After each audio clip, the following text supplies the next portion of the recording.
This is the house breaker box. You've got all the 110 volt breakers here. They're all labelled, all pretty much self-explanatory. And then we've got the house 12 volt fuse panel, which just simply unscrews.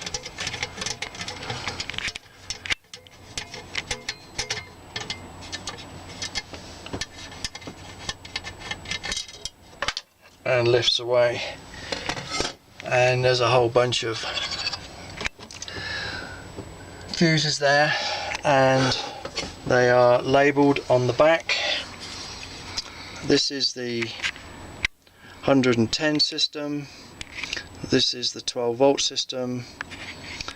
Kind of tells you what everything is there, so self-explanatory. So I'll just put this back.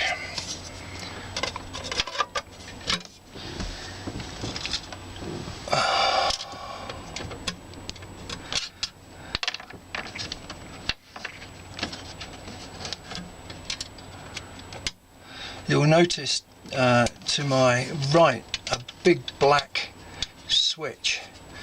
That is for switching on or isolating the air conditioning unit. Now you'll see there's a setting for front, off and rear. Now the rear one is not there, or we took the rear air conditioning unit out because we never used it. Even in 110 degrees we never found we needed the rear one, and they're very heavy, so I took it out. I left in the wiring. I covered all the rear wiring in case anybody wanted to put a fan back there or anything, but the front air conditioning I just leave it in that position all the time, but when I winterize I always turn it off. So that's one of the jobs you're going to have to remember to do when you de-winterize, is turn it back onto the front one. Okay, so that's the fuse box, and while I'm on the video I'm going to just explain, for those of you who don't know, how this works. It's for the air furnace, the warm air that comes into the coach. You switch it on.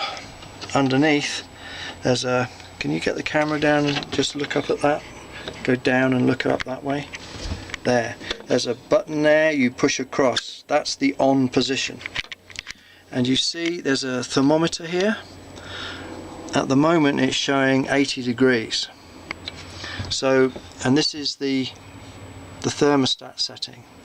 So if you wanted it on whatever temperature you want, 70, 80. Now to make it turn on, you're going to have to go above what it says here. So I'd have to go up to 90 to make it switch on. And if we just leave it for a minute, you'll hear the air all come on there.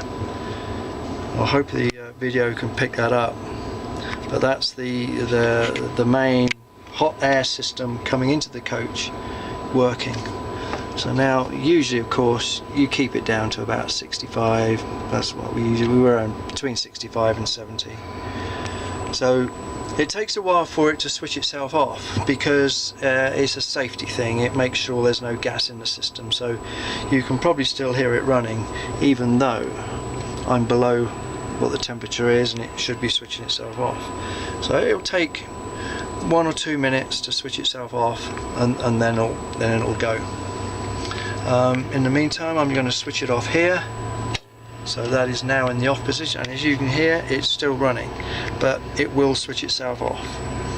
And when it does switch off, it goes off with a bit of a rattle. It's nothing we've had a problem with, just a little bit of a strange noise when she switches off. The furnace itself is out. If I show you the exhaust, if we want to walk outside, keep the video going. Just walk outside.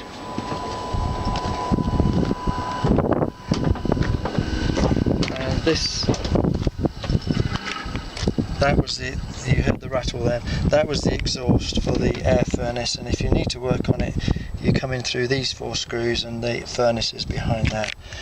Never had any problem with it, and gives a really nice warm coach in the coldest conditions. We've been up at Cherry Creek, at Cheyenne State Park in really cold, freezing weather. The RV's been dripping with icicles, and we've been toasty warm inside. So it's a very good hot air system.